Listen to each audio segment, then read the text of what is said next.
Hi అండి, welcome to moms kitchen. ఇవాళ నేను శనగపప్పు కర్రీ ప్రిపేర్ చేస్తున్నానండి. శనగాకు కర్రీ చాలా బాగుంటుంది. ఆకుకూరలల్లో ఈ కర్రీ అయితే చాలా సూపర్గా ఉంటుంది. ఒక్కసారి మీరు కూడా ఇలా ట్రై చేయండి. ఈ ఆకు మనకు మార్కెట్లలో దొరుకుతుందండి. మార్కెట్ నుండి తెచ్చుకొని ఆకుని సన్నంగా కట్ చేసుకోవాలి. మంచిగా దులుపుతూ సన్నంగా కట్ చేసుకోవాలండి. శనగాకు అంటే పల్లెటూరు వాళ్ళకైతే తెలుస్తుంది, మన సిటీ వాళ్ళకి తెలియదండి. కానీ చాలా బాగుంటుందండి ఈ ఆకు కర్రీ అయితే. పిల్లలు కూడా చాలా ఇష్టంగా తింటారు. ఆకుకూరలు ఇష్టపడని వాళ్ళు కూడా ఒక్కసారి టేస్ట్ చేసి చూపించండి. మీరు కూడా సూపర్ ఉంటుంది. ఒక్కసారి ఇలా వండి చూడండి. ఈ కర్రీ వండుకోవడానికి ప్రిపరేషన్లోకి వెళ్ళిపోదాము. ఎలా చేయాలో నేను చూపిస్తాను. ఇలా మనం కర్రీ వండుకోవడానికి ఒక గిన్నె తీసుకోవాలండి. అందులోకి సగం కప్పు శనగపప్పు తీసుకోవాలి. పెసరపప్పు కూడా వేసుకోవచ్చు, కానీ అంత రుచి అయితే ఉండదు. శనగపప్పుతో అయితేనే రుచి బాగుంటుంది. ఆకుతో పాటు ఉడకాలి కాబట్టి శనగపప్పు వేసుకుంటేనే బాగుంటుంది. శనగపప్పు అయితే ఆకు ఉడికేలోపు ఉడికిపోతుంది. ఇలా శనగపప్పును కడిగి తీసుకోవాలండి. తీసుకొని 3 గ్లాస్ వాటర్ పోసుకోవాలి పెద్ద గ్లాస్ తోటి. శనగపప్పు కాబట్టి లేటు ఉడుకుతుంది కదా, 3 గ్లాసు పడతాయండి. కర్రీ ఉడికేలోపు ఆ నీళ్ళన్నీ కర్రీకి అబ్జర్వ్ అయిపోతాయి. ఇప్పుడు ఇలా నీళ్ళు పోసుకొని స్టవ్ వెలిగించి పొయ్యి మీద పెట్టుకోవాలండి. ఇలా మూత పెట్టి ఉడికించుకోవాలి. ఒక పొంగు వచ్చేంత వరకు ఉడికించుకొని అందులోకి ఇప్పుడు మనము పసుపు తీసుకోవాలి. ఇలా పసుపు తీసుకొని ఒక్కసారి కలుపుకొని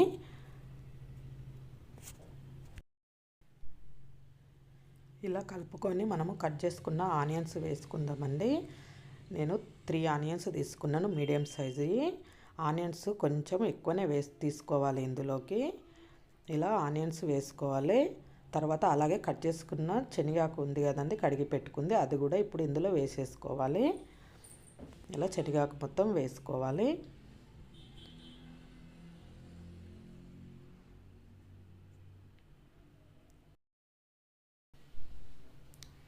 ఇలా పూర్తిగా వేసుకున్నాక మంచిగా కలుపుకోవాలండి. శనగాకు శనగపప్పు అదంతా కలిసేటట్టు కలుపుకోవాలి.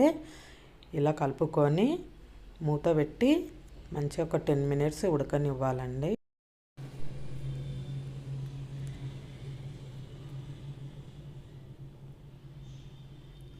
ఇలా 10 మినిట్స్ ఉడికిన తర్వాత మరొకసారి కలుపుకోవాలి. కలుపుకున్న తర్వాత ఇందులో ఇప్పుడు మెంతెం కూర తీసుకోవాలి. మెంతెం కూర తీసుకొని 2 కట్టల మెంతెం కూర తీసుకున్నాను నేను.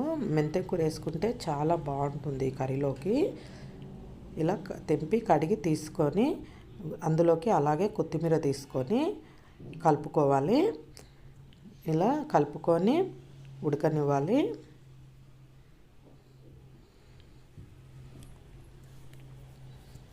ఇలా అంతా మంచిగా కలుపుకొని ఉడికించాలండి. ఇలా ఒక 10 మినిట్స్ ఉడికిన తర్వాత మనము ఇందులోకి పచ్చిమిర్చి కారం వేసుకోవాలి. ఇందులో పచ్చిమిర్చి కారం అయితేనే కర్రీ రుచి బాగుంటుంది. ఎర్రకారం వేసుకోము ఇందులోకి. మిక్సీ పట్టి వేసుకోవాలండి పచ్చిమిర్చి, లేదంటే రోట్లో అయినా దంచి వేసుకోవచ్చు. నేనైతే మిక్సీ పట్టే వేస్తున్నాను. అలాగే 1 టేబుల్ స్పూన్ అల్లం వెల్లుల్లి పేస్ట్ వేసుకొని అంతా బాగా కలుపుకోవాలి. ఇలా కలుపుకొని మళ్ళీ ఒక 10 మినిట్స్ ఉడికించాలి. పొయ్యి సిమ్లో పెట్టి ఉడికించాలి. శనగపప్పు కదా, కొద్దిగా లేటే ఉడుకుతుంది. ఇలా అంతా కలుపుకొని మంచిగా ఉడకనించాలి.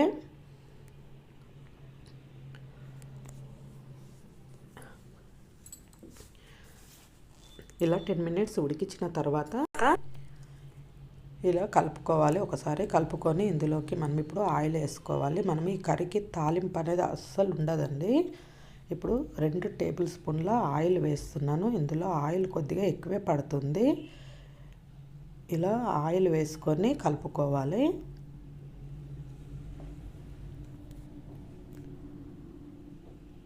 ఇలా కలుపుకున్నాక ఇప్పుడు మనము 3 వంకాయలు తీసుకున్నానండి నేను, తెల్ల వంకాయలు.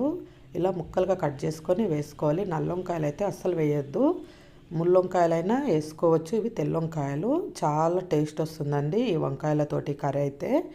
ఇలా వేసుకొని కలుపుకోవాలి.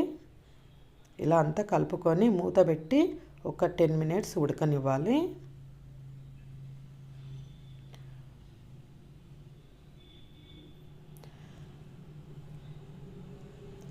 ఇలా మూత పెట్టి 10 మినిట్స్ ఉడికించిన తర్వాత ఇప్పుడు మరొకసారి కలుపుకోవాలండి. కర్రీ అనేది మనము అడగంటకుండా చూస్తూ కలుపుతూ ఉడికిస్తూ ఉండాలి.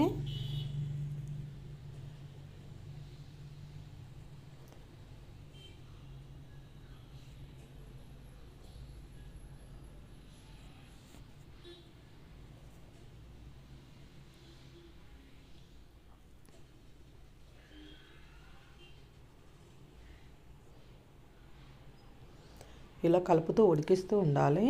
ఒకసారి మనము పప్పు ఉడికిందో లేదో చూసుకోవాలండి. పప్పు అయితే ఉడికింది, ఇంకా కొద్దిగా ఉడకాలి. పలుకుగా వచ్చేసింది కదా. ఇలా ఉడికిన తర్వాత ఇప్పుడు ఇందులోకి మనము కొత్తిమీర వేసుకోవాలి. ఇలా కొత్తిమీర వేసుకొని మరొకసారి కలుపుకోవాలి.